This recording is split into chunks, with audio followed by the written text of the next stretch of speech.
Bem-vindos a este Deep Dive. Hoje a gente mergulha fundo num tema-chave da Umbanda, as falanges. Temos um material bem interessante aqui que descreve essa organização espiritual, né? A ideia é entender o que são, como funcionam e por que são tão importantes. Para começar, então, o que é exatamente uma falange? Como ela se diferencia de uma linha? Às vezes confunde um pouco, né? Ótima pergunta. Vamos clarear isso. Olha, as linhas, a gente pode pensar nelas como grandes campos de força, sabe? E radiações divinas mesmo, regidas pelos orixás. Tipo os ministérios divinos que você mencionou antes. Isso, perfeito. Já as falanges, elas são subdivisões, mais específicas dentro dessas linhas. Agrupam espíritos com características e propósitos de trabalho parecidos. Entende? Ah, então as linhas dão aquela direção geral, a energia principal? Exato. E as falanges são as equipes que vão, atuar em tarefas mais focadas ali dentro. Exatamente. É a ideia da especialização. Por exemplo, dentro da linha de Oxóssi, que tem a ver com conhecimento, com cura, com a mata, Certo. você pode ter falange como, sei lá, caboclos da Mata Virgem ou caboclos da Cachoeira. Cada grupo com um foco um pouco diferente. Entendi.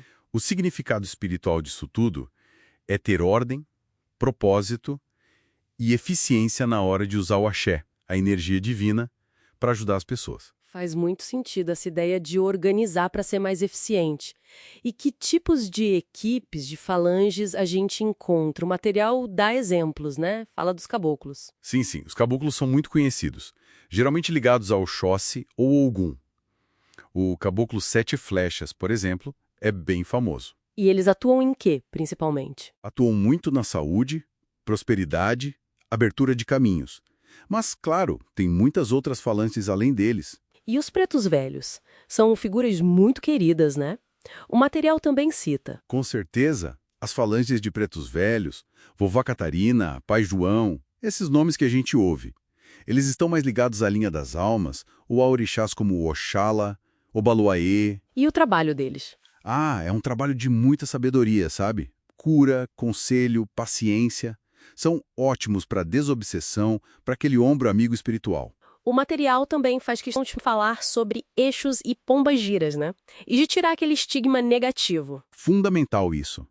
As falanges como, por exemplo, de Exu Caveira ou Maria Padilha, eles são guardiões. Atuam na proteção, quebram demandas, abrem caminhos. Mas sempre dentro da lei divina, né? O material reforça isso. Sempre. É crucial entender. Exu na Umbanda não é diabo, é agente da lei, agente da ordem. Trabalham na linha da esquerda, mas sob a lei maior. E ainda tem outros grupos, crianças, baianos. Isso. As falanges de crianças, os herês, tipo Mariazinha, trazem alegria, pureza, ajudam na cura também. E os baianos, como Zé do Coco, trazem aquela força, aquela ginga para a gente superar os obstáculos. Legal.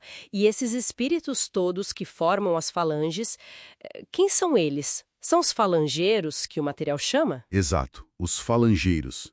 São espíritos que, bom, já passaram por suas experiências, na Terra ou em outros planos, e escolheram se dedicar a esse trabalho na Umbanda. E por que eles se agrupam assim? Por afinidade vibracional e de propósito de trabalho. Eles se juntam nessas falanges e se manifestam através dos médiuns para fazer a caridade. São os trabalhadores da linha de frente, né? Entendi. E os orixás, como eles entram nessa história? Como eles se relacionam com essas falanges? Eles comandam esses grupos? É uma relação de regência, de comando, sim. Cada orixá, ele irradia sua energia, seu axé, e governa as falanges que mais se afinam com essa energia. Pode dar um exemplo? Claro. Ogum, que é o orixá guerreiro da ordem, da lei, ele rege falanges de caboclos guerreiros, por exemplo. Iemanjá, a mãe d'água, rege falanges de marinheiros, sereias, caboclas da praia. Ah, entendi. Então é a energia do orixá chega mais direcionada através da falange. Perfeitamente. garante que o axé do orixá seja aplicada de forma específica e eficaz para cada tipo de necessidade que as pessoas trazem. Essa estrutura toda, com linhas, falanges, falangeiros, parece bem característica da Umbanda mesmo. O material até compara com o candomblé, né? Qual a diferença aí? Pois é, esse é um ponto bem importante que o material destaca.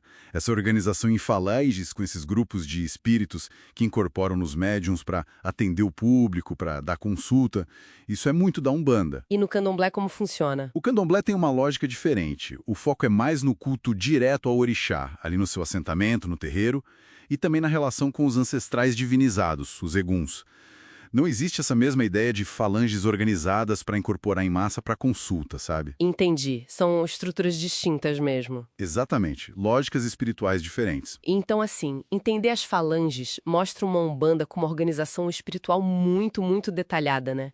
Quase como uma força-tarefa divina mesmo, focada numa ajuda especializada. Isso revela a importância da ordem, da hierarquia funcional e, claro, da dedicação desses espíritos trabalhadores, os falangeiros, sempre sob a guia dos orixás. É um sistema voltado para a caridade prática, para aplicar a energia divina ali no dia a dia das pessoas. Perfeito? E para a gente fechar, fica uma reflexão, né? Se a Umbanda mostra essa organização tão, digamos, especializada para a ajuda espiritual, será que essa visão de um sistema de auxílio tão bem estruturado poderia, de alguma forma, influenciar o modo como a gente encara a busca por ajuda para os nossos problemas, mesmo para quem não é da religião? Uma boa pergunta. Como essa ideia de especialização e organização no espiritual pode ecoar na nossa vida prática, na forma como buscamos soluções? Fica aí para a gente pensar.